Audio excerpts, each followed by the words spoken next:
back at it again with another classic car chat vid from the Dan Scott Fitness. Not quite sure how to position the tripod or what camera settings to use. When I drive to the gym, I try and visualize the workout, right? You gotta see yourself lifting the weights before you've already done it, because then when you step up to the bar, it's lightweight, baby. You've figuratively lifted that weight already. You've already heaved and hoisted in the dark recesses of your mind.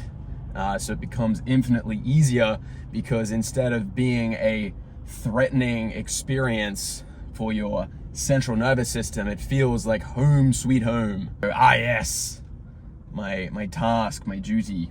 Yep, doing day one of the mythical Daniel Scott Fitness bespoke custom program, which is driving the results. What we've been doing different lately for the past few weeks is we have hit a fifth gear and we have been pushing the accessory movements to failure, at least the final set. So I have been doing myo reps, I have been doing forced eccentrics, and I have been doing drop sets on the final set of my accessories. I have been doing longer rest periods in my accessories because I have the privilege of being able to train for a long period of time. Really just enjoying the training lately. So spacing out, basically not the first two sets, because the first two sets it's fine, you know, short rest periods, it's a machine. Really shouldn't be cardio limited on a pec deck exercise. If you are, please get on a bike. But just having that extra minute of rest, extra 2 minutes, psyching myself up before pushing that final set to failure on every single one of my accessories, no matter if it's a barbell good morning or a Jefferson curl, or if it's a pendlay row, or if it's barbell, if it's dumbbell accessory work. I'm just pushing everything and it just feels good. Everything's moving. I feel like it's driving the progress well in my primary and secondary compound movements. Just enjoying the process. It's been good. Yeah, often the difference between what you think, the effort that you think you're putting in, and what maximal effort, what actual grit, what actual hustle, what actual perseverance and tenacity looks like is vast. And if you're lucky enough, if you've been through enough, if you're having a good day, really, if you're having a bad day, you can figure that out yourself. And if you're lucky, you can figure that out early in your fitness career, in your gym arc, and you can self-correct the intensity that you're putting into the workout. And if you're unlucky, you can genuinely go 10 years without ever truly calibrating your RPE scale. And you might have been thinking that you're hitting 10s when really you've been hovering at 8s your entire time, because when you freeze up when you feel the bar moving slower, you feel the weight stack getting a bit heavier, and you quit early on yourself, thinking, you know what, that next rep, I'm going to preserve myself from the fatigue. I'm not going to take that next rep, but I know I would have failed on that rep, so it's great, it's an RPE 9. Whereas if you'd actually committed to it, you would have gone, damn, I had 3 more in me. I just didn't realize how much of a grind they were. Now, don't do this on deadlifts. Do this on accessories, right? Just gotta put that one in there. It's super critical that you realize that the grass is not greener on the other side of the fence. It's not green on your side of the fence de novo either. The grass really is greener where you water the grass. You need to put in the work. The work is not simply turning up, folks. It's not good enough to show up. I'm sorry. I know that a lot of people say like turning up is like most of the battle. Hot take, it's not. it's not. You can turn up, you can go through the motions, and yeah, you might see some progress, but honestly, it's nowhere near. So just turning up is not enough.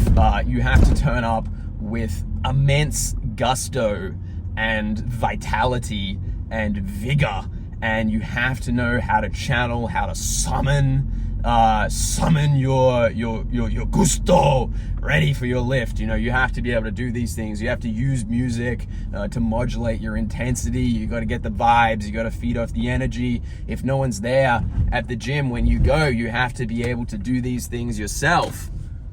And if you struggle with that, that's where a coach helps. So DM for inquiries, I guess. Join the queue. We got some good stuff going on over at the Daniel Scott Fitness community. Possibly the worst reverse park of my life. I won't sugarcoat it, folks. All right, we're gonna edit that out. Yeah, so just turning up is not enough. Thank you.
Let me out.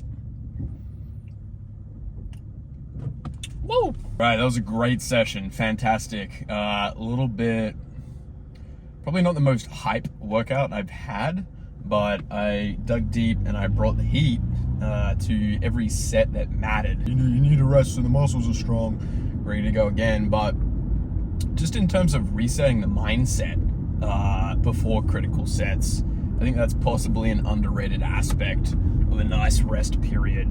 Being able to just clear your head and sort of tap back into that eagle eye. So we actually hit a big squat for me. I've had a bit of a poverty squat compared to my deads for a while, but we did get the 180 for a double, which is fantastic. We've been stuck on that 180 kilo plateau for ages, for like 8 months.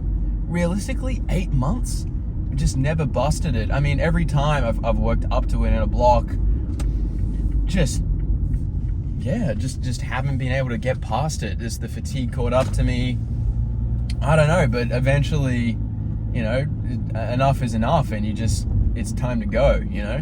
So we've smashed that plateau now. The ceiling's been raised 200 easy, because we're gonna build up our volume in that high intensity bracket. 5 rep max has been climbing up steadily. On barbell Bulgarian split squats, we got 110 for the trip each side. This is sort of the 4th week that I've ever done barbell Bulgarians. There's obviously carryover from the primary compounds, but that's pretty good progress there.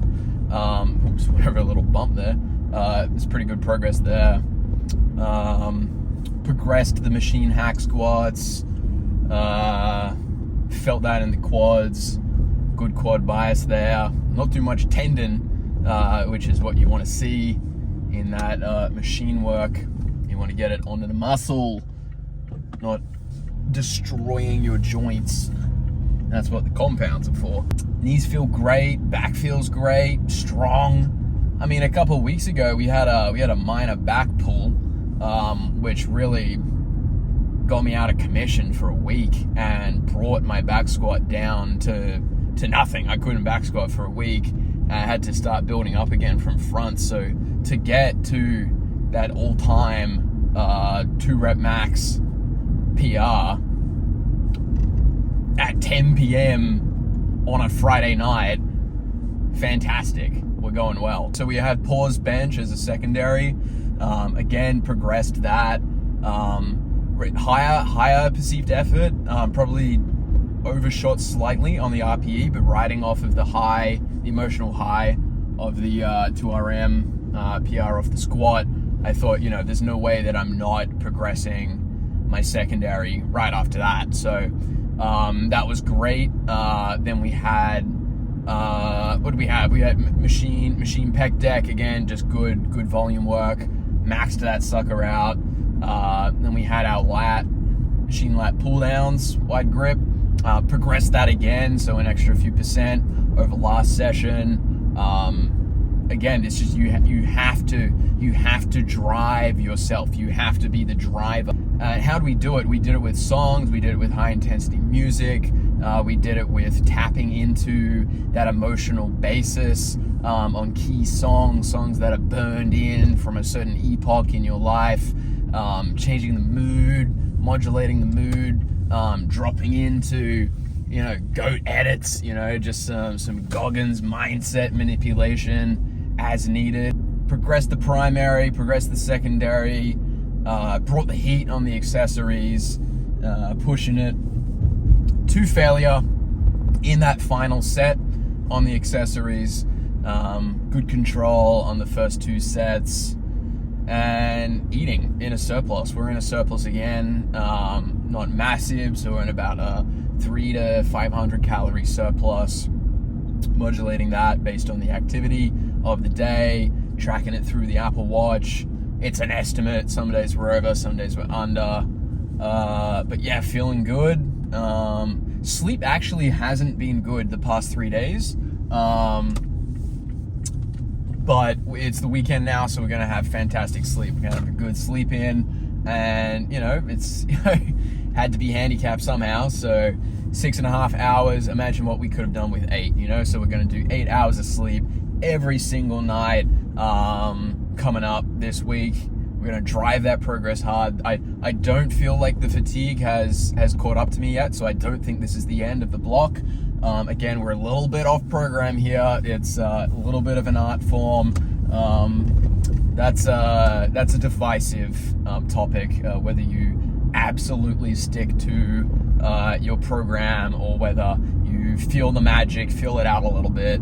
I think if you've been doing it for a long time, you get a certain hall pass in a way that you do know how to listen to your body.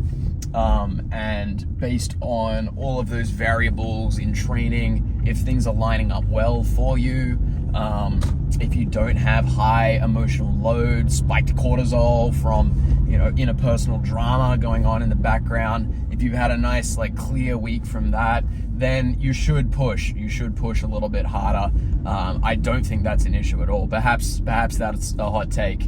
I don't think that's overshooting. I think that's just shooting straight, essentially. Yeah, the purpose is you. The purpose is you.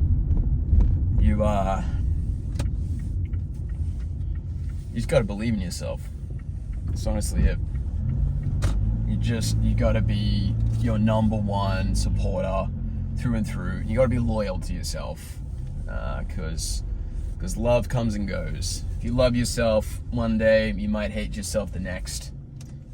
We've all felt that betrayal at one point or another in our lives, and so love isn't enough. You need to be loyal to yourself, even when you feel like you don't deserve it. So that's how you make progress, people. Hopefully that helps. Knowing the name of muscles, insertion points of tendons and ligaments, origins and insertions, physiological principles. This, I don't think it's the driver of your progress. I think my 3 pillars: grit, perseverance, tenacity, how you hold yourself on your 10 worst days out of the year, because the good days are going to take care of themselves, but can you pick yourself up when you fall? That is that's the differential. Yeah, good luck.